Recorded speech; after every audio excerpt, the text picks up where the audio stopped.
Segundo livro das Crônicas, capítulo 14, versículo 1. Abias dormiu com seus pais, isso é, Abias, o rei Abias, morreu. E o sepultaram na cidade de Davi. E Asa, é o nome do cabra, Asa, seu filho, reinou em seu lugar. Nos seus dias, a terra esteve em paz por 10 anos. 10 anos sem guerra, sem conflito interno, sem conflito externo. De boa, de boa, de boa, de boa. Versículo 2.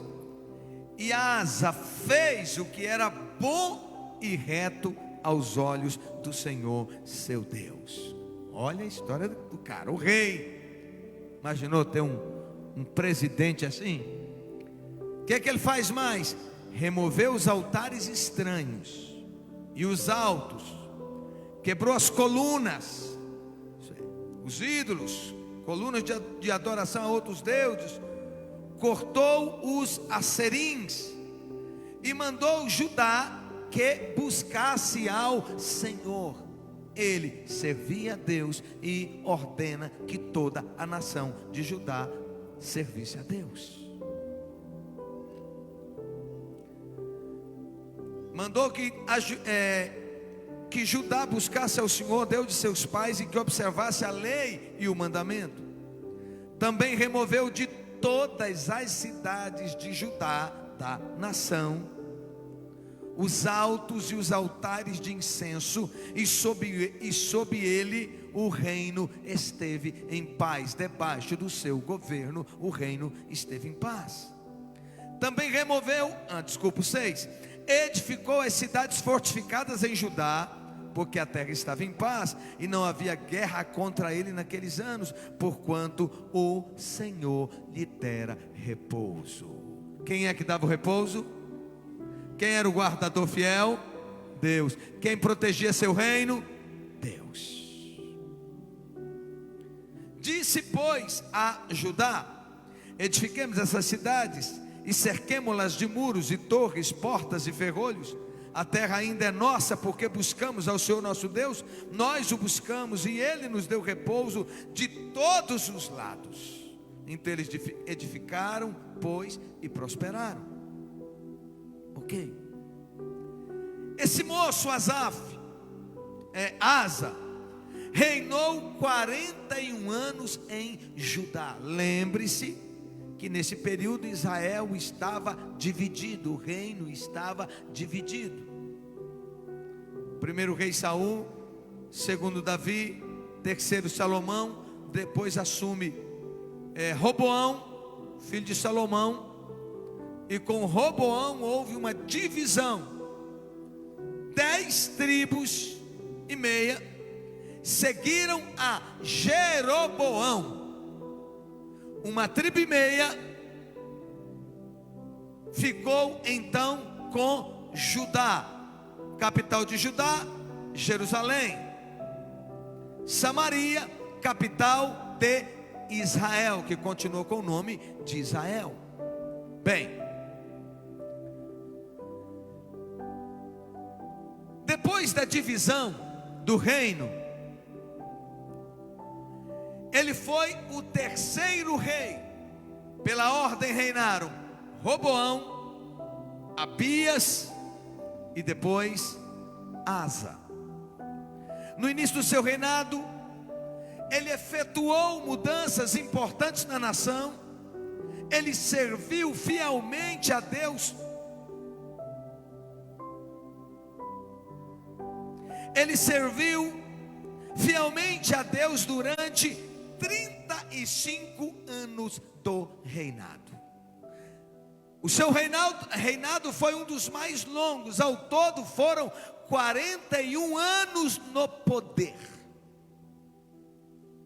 Até os 35 anos de governo, de reinado, foi de paz, prosperidade, de bênçãos, de conquistas, de estabilidade, de culto a Deus, de serviço a Deus, de restauração, de ampliação do reino.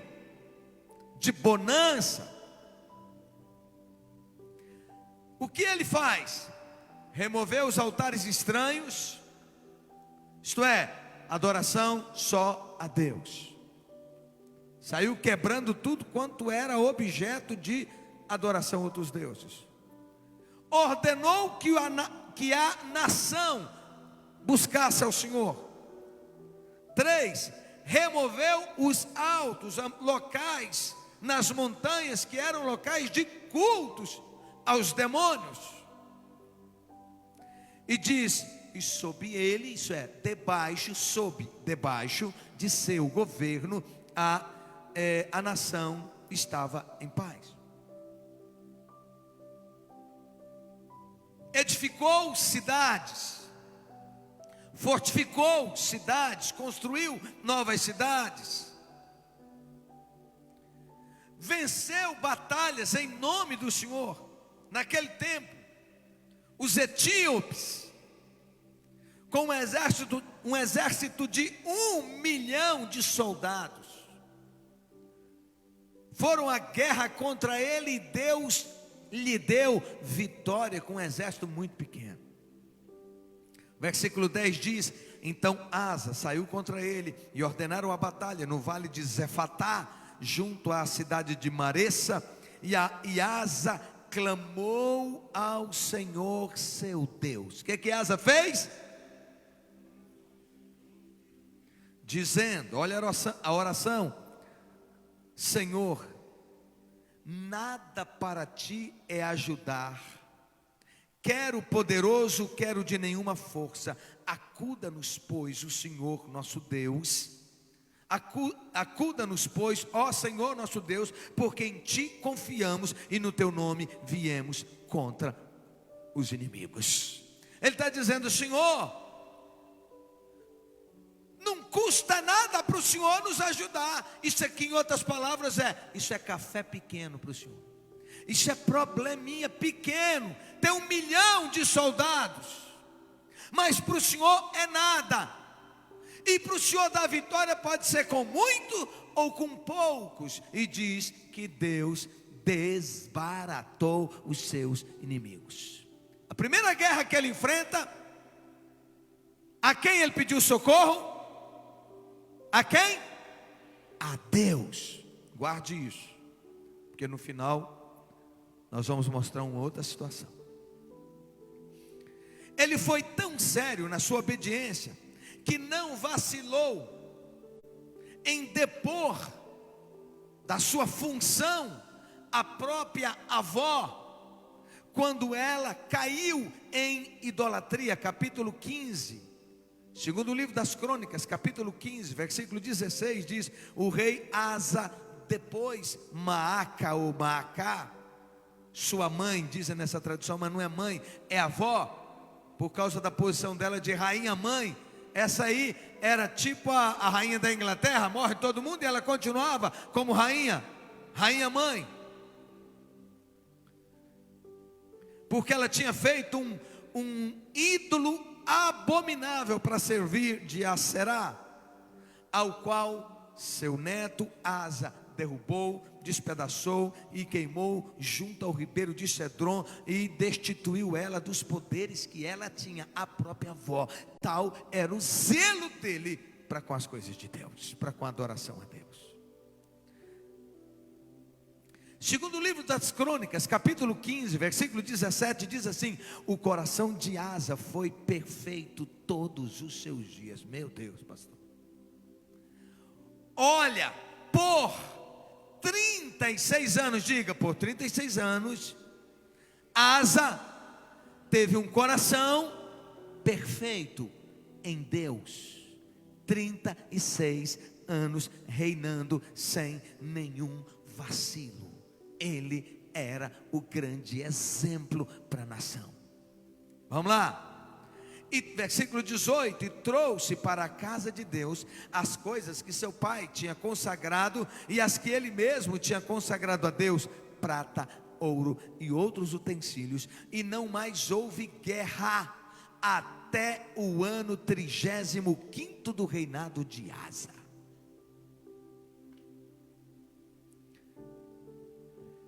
Isso é tão forte que o Espírito de Deus mandou que registrasse. Porque quem está lendo o livro dos reis e livro das crônicas, 1º e 2º reis, e 1º e 2º da crônicas e Samuel, sabe que era guerra o tempo todo, levantes o tempo todo. Gente reinando poucos anos e alguém levantava e matava, ou morria na guerra. Por 35 anos, ele esteve em paz, a nação esteve em paz. Ele teve 35 anos de reinado firme, puro e santo na presença de Deus.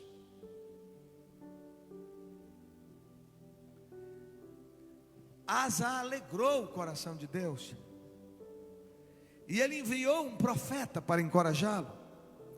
Capítulo 15, versículo 1. Então veio o Espírito de Deus sobre Azarias, filho de Oded. Ele saiu ao encontro do rei Asa e lhe disse: ouve-me, Asa, e todo Judá e Benjamim, as 2 tribos. O Senhor está convosco enquanto vocês estão com ele. Está claro aí? Deus mandou um profeta falar para Asa, para o rei e para a nação: Deus está com você enquanto você está com ele. Em outras palavras, não vacile, fica firme. E diz: se o buscardes, o achareis, mas se o deixardes, ele vos deixará. Está claro o texto, irmãos? Essa palavra foi só para eles? Diga: esse confronto do Espírito de Deus é para mim. Se o buscardes, se nós o buscarmos, nós o acharemos. Mas se nós o deixarmos, ele nos deixará. E diz ainda o profeta: ora, por muito tempo Israel esteve sem o verdadeiro Deus, sem sacerdote que ensinasse a lei, porque os reis anteriores foram todos para a idolatria, para o pecado. Todo mundo se distanciou de Deus, foram para a corrupção, para todo tipo de maldade, aboliram o culto ao Senhor. Então, versículo 4 diz assim: quando, porém, na sua angústia, voltaram para o Senhor, Deus de Israel, e o buscaram, o acharam. Quando, porém, na sua angústia, sim, o 5, e naqueles tempos não havia paz, nem para quem saía, nem para quem entrava, mas grandes perturbações estavam sobre todos os habitantes daquelas terras. Pois nação contra nação, e cidade contra nação, cidade contra cidade, se despedaçavam, porque Deus as conturbara com toda sorte de aflições. Isso é, Deus está com a mão protegendo e guardando. À medida que entra o pecado, à medida que entra a desobediência, Deus tira a mão. E as pessoas agora vão colher as consequências disso. O tempo que nós vivemos não é diferente daquele que eles estavam vivendo antes de Asa. As pessoas estão se despedaçando, as famílias estão se desintegrando. Essa semana eu ouvi uma palavra e um profeta dizendo que o grande mover de Deus, primeiramente, ele será na casa, na família, em cima daquela palavra do profeta que diz: e ele converterá o coração dos pais aos filhos, e o coração dos filhos aos seus pais. Portanto, será um grande mover de Deus, de restauração, de cura, de relacionamento, de cura de família. Você recebe? Aleluia! Vós, porém, esforçai-vos e não desfaleçam as vossas mãos, porque a vossa obra terá recompensa.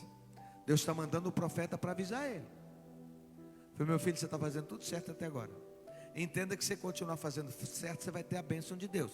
Entenda que você continuar fiel ao Senhor, você vai ter a fidelidade de Deus, o cuidado de Deus, a graça de Deus, a proteção de Deus. E diz: continua fazendo o que é certo, porque o seu trabalho terá recompensa. E o Espírito de Deus te diz isso agora. Faça o que é certo, permaneça na presença de Deus. Se hoje você não está vendo o resultado, se hoje está difícil, se hoje você está gemendo, seja por problemas na sua família, seja por problema na sua alma, seja problema de relacionamento, seja problema de saúde, seja problema financeiro, seja o que for, continue fazendo o que é certo, porque você será recompensado.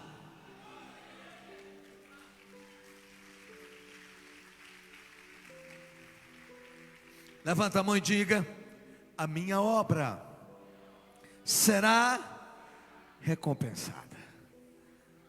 Glória a Deus. Quando o rei Asa terminou de ouvir essas palavras e a profecia do profeta filho de Oded, ele cobrou o ânimo, ele se fortaleceu, ele se animou e lançou fora as abominações de toda a terra de Judá e de Benjamim, como também das cidades que tomara na região montanhosa de Efraim, e renovou o altar do Senhor que estava diante do pórtico do Senhor. Amém? Vamos repetir comigo, diga: por 35 anos. De novo, 35 anos. Asa andou, perseverou na presença de Deus. Agora ouça o que eu vou te falar. O tempo mais perigoso da nossa vida é o tempo da estabilidade. Repito, o tempo mais perigoso é o da estabilidade, é o da bonança, é quando você já venceu inúmeras lutas e que agora você se dá um descanso.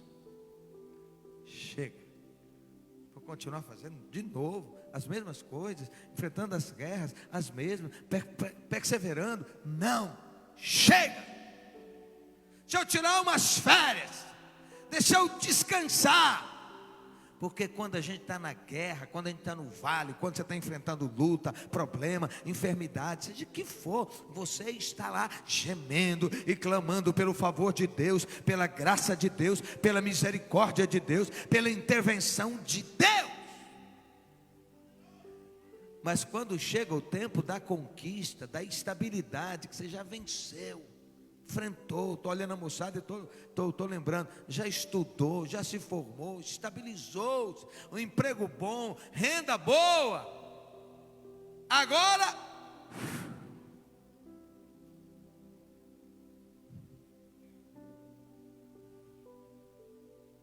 vamos lá.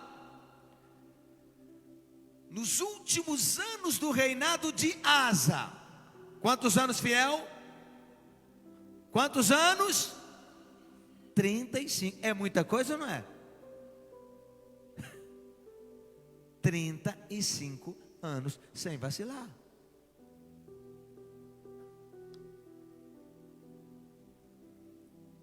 Asa entrou em decadência e desagradou ao Senhor. Em outras palavras, Asa não permaneceu cheio do Espírito Santo de Deus. Asa tinha vencido os inimigos, não tinha mais guerra, havia prosperidade, era o tempo da conquista, da estabilidade, as coisas estavam bem.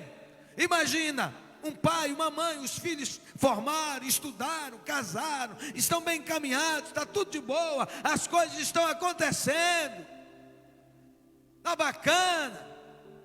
Aí você afrouxa a sua vida espiritual Ele já não estava mais no óleo, ele já não precisava, na cabeça dele, ele não precisava mais jejuar, não precisava mais participar de campanha, não precisava de orar, ele não precisava se encher do Espírito de Deus, ele não precisa, olha para mim para você entender, ele não precisava. Vamos pensar como muitas vezes na nossa cabeça: eu não tenho que submeter mais a ninguém, eu não tenho que submeter a pastor, eu não tenho que submeter a liderança, eu faço o que eu quero, Deus me abençoou, Deus me respaldou, Deus é comigo, tudo deu certo, que coisa, chega! Ele não estava cheio do Espírito Santo de Deus, e ele foi surpreendido com uma crise no país, e ele não dependeu de Deus, e ele foi e fez aliança com os inimigos. Abra lá, segundo livro das Crônicas, capítulo 16, versículo 1 e seguinte. No 36º ano do reinado de Asa, agora ele está no ano de número 36. Baasa, rei de Israel, isso é, meio irmão, porque o país estava dividido, como hoje Coreia do Norte e Coreia do Sul, subiu contra Judá e edificou a Ramá, uma cidade, fortaleceu para não deixar ninguém sair nem entrar para Judá. Por quê? Porque o templo, o local da adoração, estava em Jerusalém, e o povo de Israel, que tinha o temor de Deus, começou a migrar para cá, começou a ir para Jerusalém. Outros começaram a mudarem-se para Judá, porque era estabilidade, todo mundo busca estabilidade. Ele foi atacar Judá, dentro do território de Judá, ele fez uma fortificação enorme. Olha que doideira.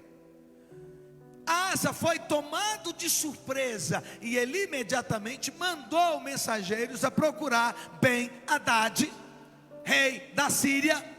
Diz: vamos fazer uma aliança, eu vou mandar para você prata e ouro, para você vir cá com seu exército e expulsar Israel do meu território. Diz assim, versículo 4: Ben-Hadad deu ouvidos ao rei Asa e enviou os comandantes dos seus exércitos contra a cidade de Israel, e feriram a cidade de Aijon, Dan, Abel-Maim e todas as cidades armazéns da região de Naftali. E tendo Baasa notícia disso, parou de edificar em Ramá e não continuou sua obra. Então o rei Asa tomou todo o Judá e levaram as pedras de Ramá e a madeira que Baasa estava edificando, e com esse material edificou a cidade de Geba e de Mispá. Ok, aplicação. Quais foram as atitudes que levaram Asa a desagradar ao Senhor e que podem também fazer com que nós o desagrademos? Primeiro, aliança com o incrédulo. Você lembra da primeira vez? Eu falei aqui hoje, quando os etíopes o atacaram, o que ele fez? Ele falou com quem? Diga, ele buscou a Deus. Diga, ok. E agora? Ao invés de orar, ao invés de pedir a Deus, ele manda mensageiros falar com Ben-Hadad, um inimigo, para romper a aliança que Ben-Hadad tinha com Israel, a troco de prata e de ouro. Inclusive ele tirou-os do próprio templo para mandar. Agora preste atenção. Então, primeiro, diga, ele errou porque fez aliança com o incrédulo. Aparentemente estava tudo bem. Asa aliou-se a um incrédulo, outro inimigo, que lhe trouxe sérias consequências. Ben-Hadad não era amigo de ninguém, e sua proteção só valia porque Damasco, capital da Assíria, ficava longe de Judá, e Ben-Hadad não tinha interesse em expandir a grande distância, ainda porque gostou dos presentes enviados por Asa. E a palavra de Deus nos mostra o perigo de fazermos aliança com o incrédulo. Segunda carta de Paulo aos Coríntios, capítulo 6, versículo 14 e até o 18 diz: não vos prendais, não fiquem presos a um jugo desigual com o incrédulo, pois que sociedade tem a justiça com a injustiça? Que comunhão tem a luz com as trevas? Que harmonia entre Cristo e o capeta? Ou que parte tem crente com o incrédulo? E que consenso tem o santuário de Deus com os ídolos? Pois nós somos santuário do Deus vivo, e como Ele mesmo disse: neles eu habitarei, e entre eles andarei, e eu serei o seu Deus, e eles serão o meu povo. Então o recado está dado desde a hora de arrumar um casamento. Vá namorar com alguém que ame mais a Deus do que a você, porque senão a desgraça está feita. E vou dizer mais: 80%, repito, 80% da sua felicidade, homem, depende da mulher com quem você vai casar. É isso mesmo, não tirei da minha teia não, isso é dado. 80%, ou ela te promove ou ela te mata. Ou você ajunta e ela espalha, ou você chega em casa e tal, e ela está surtada. Pouco tempo eu falei com uma pessoa, falei: irmão, Deus vai te dar uma pessoa para cuidar de você, para amar você. Sai fora de gente surtada. É isso aí. 80% depende do casamento, com quem você vai casar. Se você casar bem, você vai voar. Ela vai te promover, ela vai te amparar, ela vai te ajudar, ela vai te apoiar, ela vai te abraçar, ela vai te encorajar, ela vai orar por você, ela vai interceder por você, ela vai entrar nas suas guerras. Oh meu Deus! E o que você tem mais precioso, que são os seus filhos, vai ser cuidado por uma princesa, por uma santa mulher de Deus, que vai estar ensinando a eles a amar a Deus. E se você acha que está errado o que eu estou falando, a Bíblia diz assim: a mulher sábia edifica a sua casa, a tola mete o pé, acaba, desgraça com tudo. É isso ou não é? Vocês sabem o que é. Os homens concordam comigo? Vamos lá. Segundo, o cara perseguiu os profetas de Deus. Olha que coisa. Quando ele fez aliança com Ben-Hadad, Deus mandou um profeta lá no reino. Eu vou ler para vocês.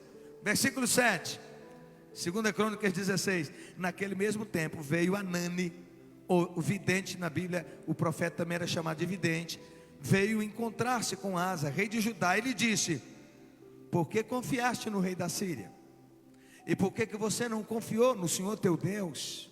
Por isso o exército do rei da Síria escapou da sua mão. Ele era um inimigo, e Deus entregaria, na verdade, era um exército muito mais poderoso, que era o da Síria, na mão dele. Aí ele diz, o profeta lembra: porventura não foram os etíopes e os líbios um grande exército, com muitíssimos carros e cavaleiros? Confiando tu, porém, no Senhor, Deus o entregou nas suas mãos. Porque quanto ao Senhor, seus olhos passam por toda a terra. O profeta está dizendo: Deus está vendo tudo que você estava fazendo.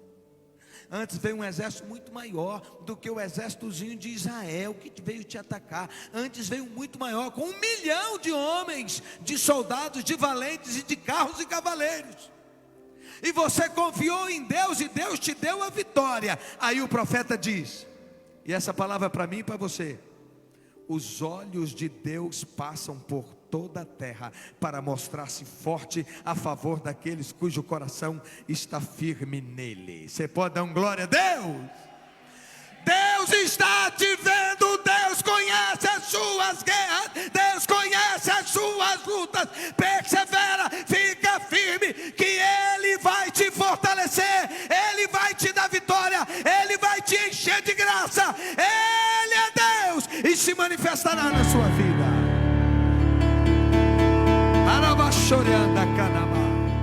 Oh, Rabacandarabaná. Olha para mim. Quantos anos o cara ficou firme? Quantos anos? Cutuca quem está do seu lado e diz assim: eu não sei quantos anos é a sua guerra, mas não pare agora. Não desista agora. Não vacile. Não baixe as armas. Continua. Lugar de chorar é na presença de Deus. Se você está cansado, diga para Ele: Ele é o seu pastor, Ele é o seu descanso, Ele é a sua vida, Ele é a sua esperança, Ele é o seu bálsamo, Ele é a sua cura, Ele é o seu remédio.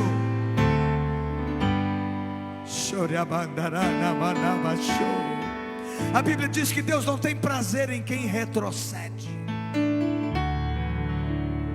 Certamente você vai se lembrar de muitos que se desviaram. E tem gente que desvia e não consegue voltar nunca mais. Meu Deus.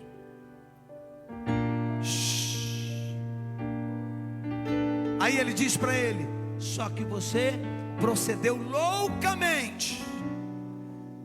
Por quê? Porque você não buscou a Deus. E a partir de agora haverá guerras constantes contra ti. Versículo 10.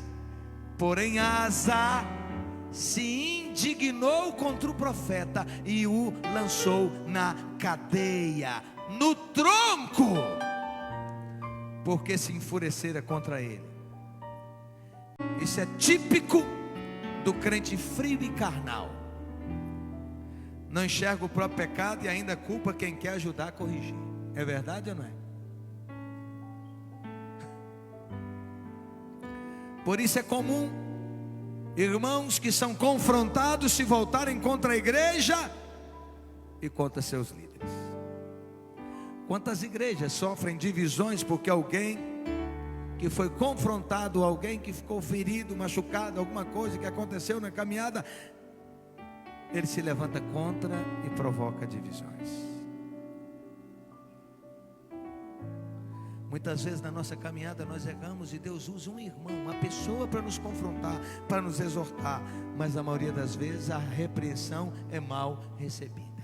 Você não me entende, você não sabe a luta que eu passo, você não sabe a humilhação. E mais, ele se tornou um tirano. Porque nesse mesmo tempo ele começou a oprimir o povo. O cara que por 35 anos foi o cara.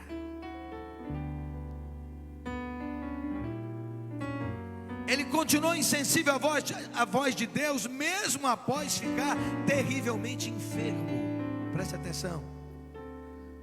Os últimos 6 anos, porque ele governou 41 anos, foi de dores, de lástima, de um coração que não voltava atrás, de um coração arrogante, de um coração orgulhoso. E seus últimos 2 anos lhe apareceu uma ferida na perna que o matou.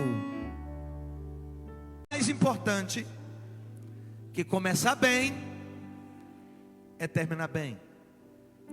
Jesus diz em Apocalipse capítulo 2:10: ser fiel até a morte e dar-te-ei a coroa da vida. Encoraja quem está do seu lado e diga: fica firme, não volte atrás, continue até o último dia, até a sua morte ou até a volta de Jesus. Eu preciso que você continue firme. A sua vida me inspira, a sua fidelidade me inspira, seu amor a Jesus me inspira. Eu não quero notícia de que você se desviou, de que seu coração ficou duro, insensível. Preste muita atenção nisso, por favor. Me ouça agora.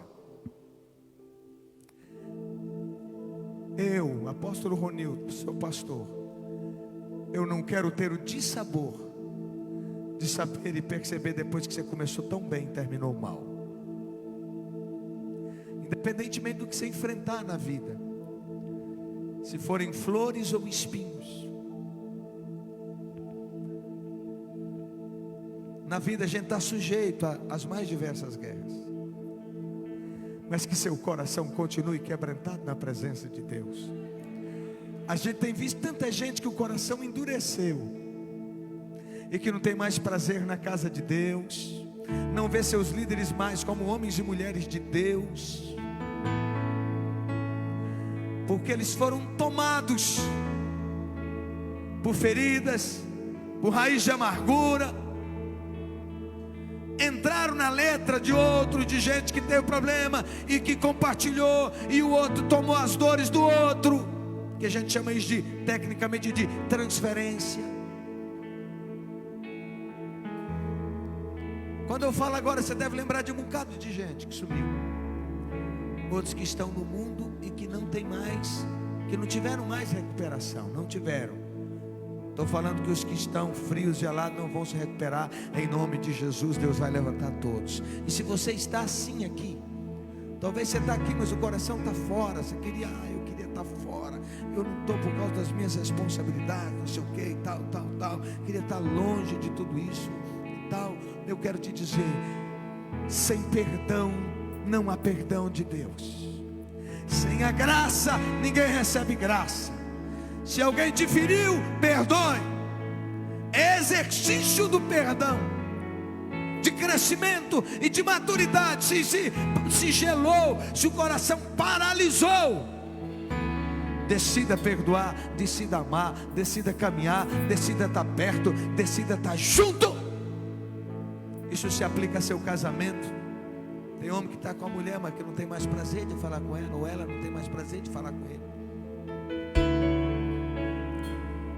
Fala porque tem que falar. Não separa porque tem consciência que não deve, mas o casamento morreu. Vida sexual acabou. Viraram dois irmãos briguentos ainda. Eu quero te dizer que o Espírito de Deus quer te curar, te restaurar.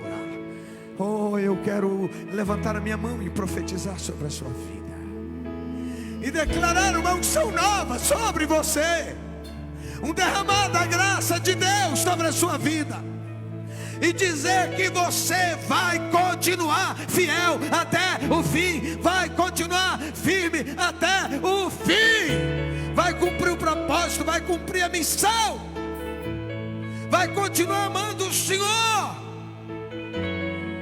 Se as coisas estiverem bem, os sonhos realizados você vai amar. Mas se não tiver, se faltar saúde, se faltar um braço, uma perna, não sei o que, você vai continuar na presença de Deus. Você vai continuar, porque a sua fidelidade inspira outros, abençoa a vida de outros e glorifica o nome do Senhor. Tu és a água que sacia a minha sede, oh Deus, eu tenho sede de ti. Tu és o pão que me alimenta, tua presença me atrai, tua presença me atrai. Tu és o ar que eu respiro, sem ti eu não vivo, sem ti eu não vivo. Tua presença é o que eu preciso, não se afaste de mim, não se afaste de mim. Eu não posso viver sem ti, eu não posso viver sem ti, eu não posso viver sem ti. Diga para Deus: Jesus, eu não posso viver sem ti. comigo uma oração. Diga assim: Senhor Jesus, eu não posso viver sem Ti, e eu estou decidido não abandonar a Tua presença. Eu quero terminar bem, eu quero deixar um legado de bênçãos para a minha descendência, para as próximas gerações.